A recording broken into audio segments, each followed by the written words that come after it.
تو کچھ اپنی زندگیاں یوں بھی گزار کے جاتے ہیں، زندگیاں یوں بھی گزار کے جاتے ہیں۔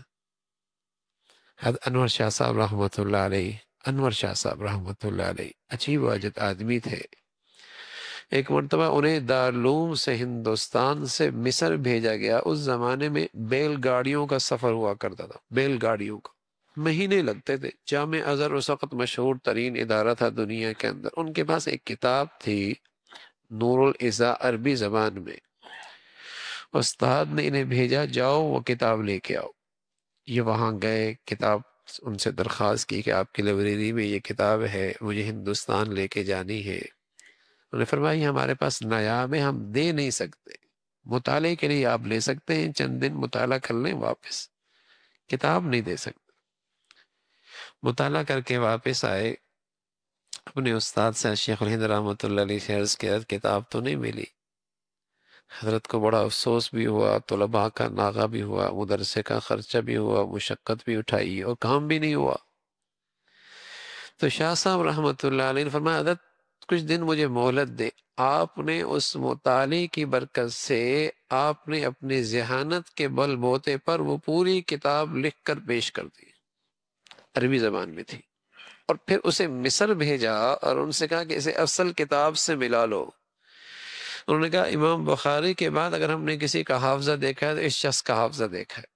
لیکن شاہ صاحب کیا فرماتے تھے؟ شاہ صاحب فرماتے تھے الحمدللہ ثم الحمدللہ، ساری زندگی میری نظر کسی غیر محرم پہ نہیں پڑی۔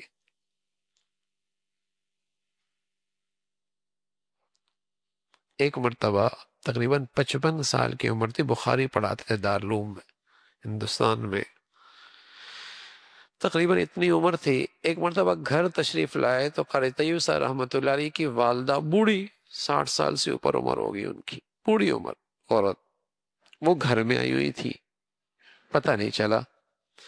اہلیہ نے دروازہ انہوں نے کھٹوایا، اہلیہ نے دروازہ کھولا تو اہلیہ کے پیچھے پیچھے آنے لگے۔ اللہ کی شان اسی کمرے میں چلے گئے جس گھر میں وہ مہمان خاتون بوڑھی جس کی 60 سال سے اوپر عمر تھی، اسی کمرے میں داخل نظر پڑ گئی۔